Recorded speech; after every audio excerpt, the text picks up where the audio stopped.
अस्सलाम वालेकुम, बिस्मिल्लाहिर्रहमानिर्रहीम। आज हम इनऑर्गेनिक स्टार्ट करने जा रहे हैं। जैसे मैंने आपको बताया था कि कुछ चैप्टर्स मैं आपको कवर करवाऊंगी और कुछ चैप्टर्स में सामना करवाएंगे।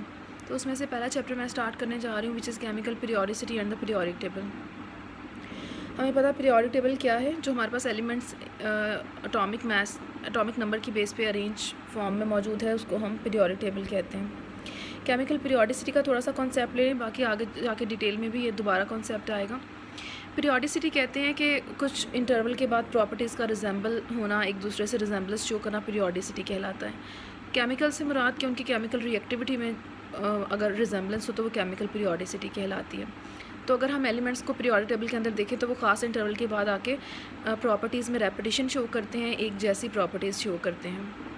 अब उसकी वजह क्या होती है कि जब एलिमेंट्स एटॉमिक नंबर की बेस पे हम अरेंज करते हैं तो कुछ एलिमेंट्स एक ही ग्रुप में फॉल करते हैं। अब वो एक ही ग्रुप में फॉल करने वाले एलिमेंट्स के वैलेंस शेल इलेक्ट्रॉन सेम होते हैं। अब जो वैलेंस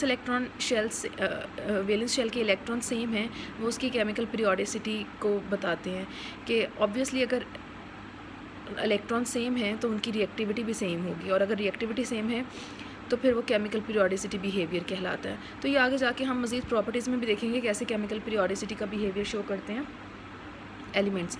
तो हम पहले थोड़ा सा इंट्रोडक्शन लेंगे। ये आपको याद करने वाला तो नहीं है, लेकिन कुछ चीज़ें समझने वाली हैं। पहला जो टॉपिक आपके सिलेबस में इंक्लूड है वो है इलेक्ट्रॉनिक कन्फिग्रेशन का। तो उसको समझने के लिए पहले ये बेसिक कॉन्सेप्ट आपको क्लियर होंगे तो वो आपके लिए समझना आसान होगा। तो सबसे पहले बात करते हैं हम एटम के स्ट्रक्चर की। इलेक्ट्रॉनिक स्ट्रक्चर, एटम क्या होता है हमें पता है, दरमियान में न्यूक्लियस होता है और उसके गिर्द इलेक्ट्रॉन रिजाइड करते हैं। न्यूक्लियस में प्रोटॉन्स होते हैं, न्यूट्रॉन्स होते हैं। प्रोटॉन पर चार्ज पॉजिटिव है, उसके गिर्द रिवॉल्व होने वाले इलेक्ट्रॉन्स पे चार्ज नेगेटिव है।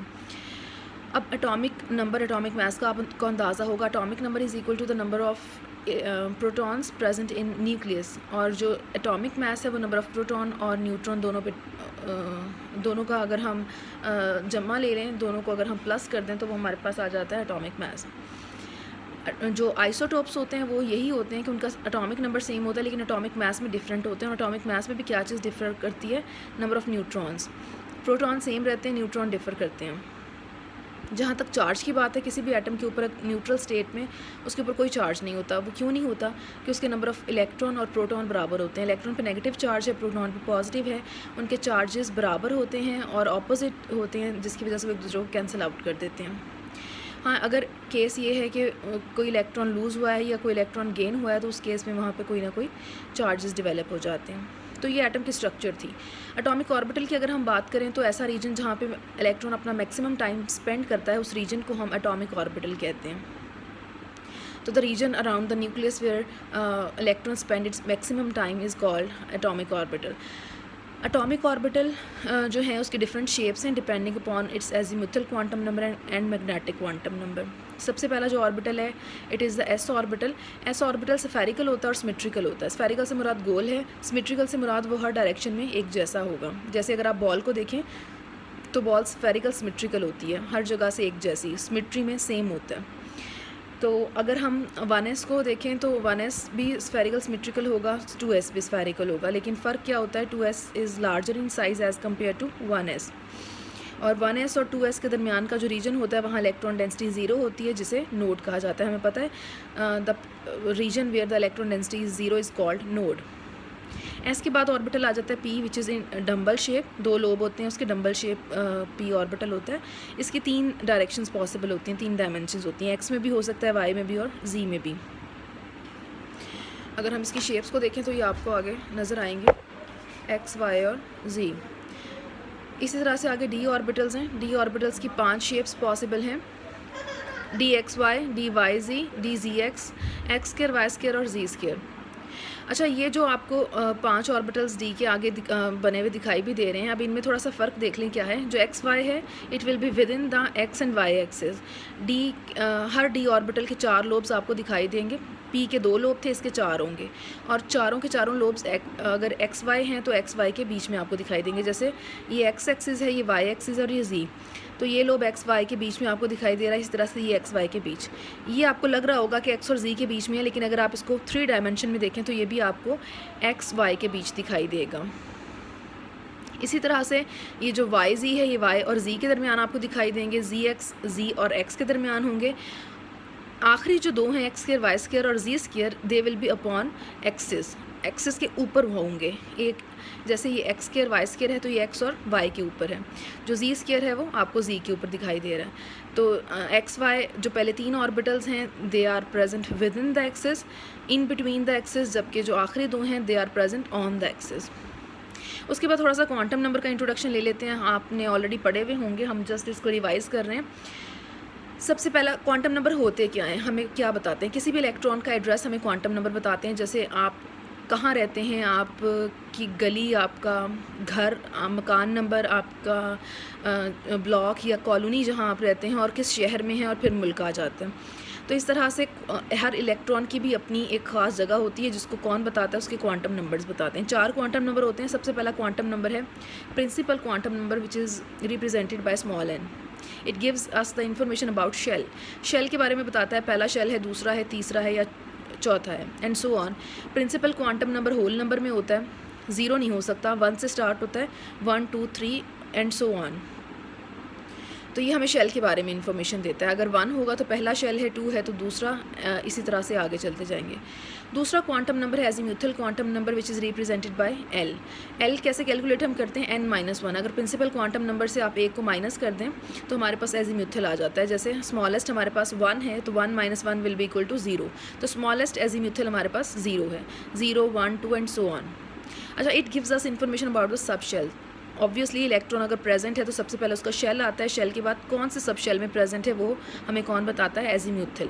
अगर तो एजीम्यूथल क्वांटम नंबर 0 है तो सब शेल एस होगा, अगर 1 है तो पी होगा, 2 है तो डी होगा, 3 है तो एफ होगा।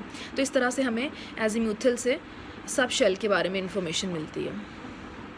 नेक्स्ट मैग्नेटिक क्वांटम नंबर है which is represented by small m, और ये हमें बताता है direction of the orbital with respect to the other. Like एक ऑर्बिटल की डायरेक्शन दूसरे की निस्बत क्या है, ये तो हम आगे डिस्कस करते हैं। It could be calculated by this formula 2l+1 where l is the azimuthal quantum number. तो हमारे पास स्मॉलेस्ट एजीम्यूथल क्या है, 0। If we put 0 over here तो हमारे पास ये 2 × 0 0 हो जाएगा, +1 will be equal to 1, magnetic quantum number 1। तो s की शेप सिर्फ एक ही पॉसिबल है विच इज़ हमने जैसे अभी डिस्कस किया कि they are spherical and symmetrical, so there only one direction is possible, कोई और डायमेंशन उनकी पॉसिबल नहीं है। 1 पे आ जाते हैं। अगर एजीम्यूथल हम 1 ले लें जिसकी सूरत में वो p है, तो 1 पुट करने से हमारे पास क्या वैल्यू आती है, 2 × 1 2, 2 + 1 3। तो हमारे पास मैग्नेटिक क्वांटम नंबर आ जाता है 3, जिसमें 0 भी होगा, +1 और -1, 3 डायमेंशन उसकी पॉसिबल हैं, जैसे हमने देखा भी है x y और z। सिमिलर वे में हम d को भी कैलकुलेट कर सकते हैं। 2 अगर पुट करें तो मैग्नेटिक क्वांटम नंबर 5 होगा, 3 पुट करें तो 7 होगा। इट मीन्स d की 5 डायरेक्शंस पॉसिबल हैं और f की 7। Last quantum number is the spin quantum number. Spin quantum number हमें स्पिन के बारे में बताता है इलेक्ट्रॉन की, इधर इट इज़ क्लॉकवाइज और anti clockwise. If it is +½ तो इट विल बी क्लॉकवाइज, -½ है तो anti clockwise. Electron could move in both direction, clockwise भी मूव करता है और एंटी क्लॉकवाइज भी मूव करता है। तो उसकी मोशन पर डिपेंड करता है कि उसकी मोशन क्या है। अब जैसे 2 इलेक्ट्रॉन कहीं एक ही मौजूद हों तो अक्सर आपने देखा होगा एक का साइन ऊपर होता है, दूसरे का साइन नीचे। इट मीन्स कि अगर 2 इलेक्ट्रॉन एक ही ऑर्बिटल के अंदर मौजूद हैं तो उन दोनों का स्पिन डिफरेंट होता है। अगर एक क्लॉकवाइज मूव कर रहा होगा तो दूसरा एंटी क्लॉकवाइज मूव करेगा। अच्छा, ये नेक्स्ट अगर आपको यहाँ अगर हमारे पास 4f1 हो, इट मीन्स यहाँ कोई एक इलेक्ट्रॉन है, तो यहाँ से हम उसका क्वांटम नंबर देख सकते हैं। क्वांटम नंबर उसका एड्रेस बताएगा। अभी हमें बता रहा है 4 is the principal quantum number, जो हमें क्या बताता है, शेल, चौथा शेल है। अगर f को देखें तो एजीम्यूथल क्वांटम नंबर हमारे पास 3 है, 3 के साथ हमारे पास f मौजूद होता है। क्योंकि 4 है, 4 - 1 करेंगे तो एजीम्यूथल आ जाएगा 3, 3 के साथ हमारे पास f मौजूद है। तो ये किसी भी इलेक्ट्रॉन के एड्रेस को हमें बताने में हेल्प आउट करते हैं क्वांटम नंबर्स। नेक्स्ट आपको रूल्स पता होने चाहिए। 3 रूल्स मैंने आपको पढ़ाए थे जब हमने ऑर्गेनिक स्टार्ट की थी, Pauli exclusion principle, Hund's rule और ऑफ बाउ प्रिंसिपल। तो ये इलेक्ट्रॉन कैसे फिल होते हैं, उनके 3 बेसिक रूल्स हैं। तो मैं आपको रेंडमली बताती रहती हूँ, आप वैसे इसको रिवाइज़ कर लीजिएगा एक बार। एक तो ये कि इलेक्ट्रॉन लोअर एनर्जी लेवल में पहले फिल होते हैं, उसके बाद हायर एनर्जी लेवल पे जाएंगे, ये ऑफ बाउ कहते हैं। उसके बाद हुंड्स रूल क्या कहता है कि if there is a possibility of the degenerate orbitals then the electrons prefer to be in separate orbitals rather in the same orbital with the opposite spin. क्योंकि दो इलेक्ट्रॉन जब एक ही ऑर्बिटल के अंदर मौजूद होते हैं तो वहाँ रिपल्शन होती है, क्योंकि इलेक्ट्रॉन के ऊपर नेगेटिव चार्ज है, नेगेटिव नेगेटिव एक दूसरे को क्या करते हैं, रिपेल। तो उस रिपल्शन की वजह से इलेक्ट्रॉन प्रेफर करते हैं कि अगर वहाँ डीजनरेट ऑर्बिटल मौजूद हैं तो वो क्या करें, अलग अलग रहें और सेम स्पिन उनका रहें। ये हुंड्स कहता है। और पाउली एक्सक्लूजन क्या कहता है, कोई से भी दो इलेक्ट्रॉन जो एक ऑर्बिटल के अंदर मौजूद हों उनके चारों क्वांटम नंबर सेम नहीं हो सकते। जैसे यहाँ मैंने आपको एग्जांपल दी थी 4f1 की, 4f2 ले लें कि दो इलेक्ट्रॉन यहाँ मौजूद हैं तो उसका प्रिंसिपल क्वांटम नंबर भी सेम होगा, एजीम्यूथल भी सेम है विच इज़ 4n4 है, और l हमारे पास 3 है। मैग्नेटिक क्वांटम नंबर f के केस में क्या होता है 7, तो 7 हमारे पास मैग्नेटिक क्वांटम नंबर, ये तीनों सेम होंगे, लेकिन वो जो दो इलेक्ट्रॉन यहाँ मौजूद होंगे उनका स्पिन क्वांटम नंबर डिफरेंट होगा। एक अगर अपवर्ड है तो दूसरा डाउनवर्ड होगा, अगर एक क्लॉकवाइज मूव करता है तो दूसरा एंटी क्लॉकवाइज मूव करेगा। तो इस तरह से इसका ये मतलब हुआ कि किसी भी ऑर्बिटल के अंदर एक मैक्सिमम दो इलेक्ट्रॉन आ सकते हैं, उससे ज़्यादा नहीं रिजाइड कर सकते। अगर उससे ज़्यादा रिजाइड करेंगे तो उसका स्पिन क्वांटम नंबर सेम हो जाता है। इलेक्ट्रॉन की डिस्ट्रीब्यूशन कैसे की जाती है ऑर्बिटल में, ये हमारे पास एक फॉर्मूला है 2n² which gives us the maximum number of electron present in a shell. Shell से मुराद अगर पहला शेल है, दूसरा है, तीसरा है। For example if we are having one shell, तो यहाँ 1 पुट करेंगे तो हमारे पास आंसर आ जाएगा 2। तो इट मीन्स पहले शेल में मैक्सिमम कितने इलेक्ट्रॉन आ सकते हैं, 2।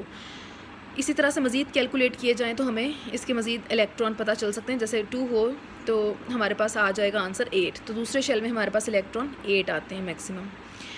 नेक्स्ट सब शेल में भी हम कैलकुलेट कर सकते हैं by using this formula 2 × 2l + 1 where l is the azimuthal quantum number. तो एजीम्यूथल अगर हमारे पास 0 हो where the sub shell is s, तो हमारे पास आंसर क्या आएगा 2 × 0 0 + 1 1 होगा, 2 × 1 विल बी इक्वल टू 2।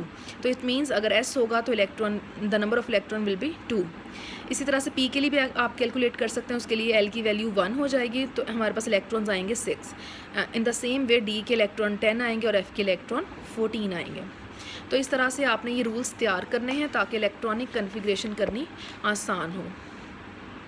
यहाँ तक हमने कुछ बेसिक चीज़ों को रिवाइज़ किया है। आप यहाँ तक इसको थोड़ा सा रिवाइज़ कीजिएगा, रूल्स पढ़ लीजिएगा ताकि इलेक्ट्रॉन की फिलिंग थोड़ी सी आसान हो जाए। ये ग्राफ है जो कि बुक में मौजूद है, लेकिन उसके अलावा भी मैं आपको एक ग्राफ दिखा देती हूँ जो ये एनर्जी का बनाया हुआ है। ये आप सब अपने पास बना के रख लें ताकि थोड़ी सी आसानी हो। मैंने 1s से स्टार्ट किया, फिर 2s दूसरा शेल, तीसरा शेल, क्योंकि 1 का सिर्फ s होता है, 2 में s और p होते हैं, 3 में ये एजीम्यूथल हमें बताता है कौन कौन से मौजूद हैं, तो 3rd में s p और d होंगे, 4 में s p d f भी होगा, इसी तरह से 5 में भी f तक, 6 में भी f तक। तो चूँकि हमारे पास सिर्फ 7 पीरियड मौजूद हैं तो 7 पीरियड तक ही इसका दिया गया। तो आपने यूँ करके एरो लगाने नीचे को, टेढ़े एरो यूँ नीचे को लगाएंगे। जब ये एरो लगाएंगे तो जैसे जैसे ही आपको एरो दिखाई देगा उसी डायरेक्शन में आपने इसकी एनर्जी को डाउन करना है। तो लोएस्ट एनर्जी पे 1s है, उसके बाद अगर आप देखें तो 2s आ जाता है, 2s के बाद यहाँ पे क्या है 2p और एंड पे क्या है 3s। इसी तरह से इस लाइन के पहले 3p फिर 4s। अब ये देखें आप 4s पहले आता है एनर्जी में, लोअर है इन एनर्जी देन 3d बाद में आता है, फिर 3d आएगा 4p 5s, इसी तरह से 4d 5p 6s, फिर 4f 5d 6p 7s and so on. इस तरह से आपने इस ग्राफ को देखना है। ग्राफ को देख लें, ये आपके लिए इमेज है आपको हेल्प करने के लिए, ताकि आपको याद रखने में आसानी हो कि कौन सा ऑर्बिटल लोअर है एनर्जी में, किसकी एनर्जी हाई है। तो ये आपको एक हाई एनर्जी ट्रेंड बताता है। तो होप आपको समझ में आ गया होगा। जो समझ में ना आए तो आप बता दीजिएगा, मैं दोबारा से इसको रिपीट कर दूँगी। ओके जी, अल्लाह हाफ़िज़।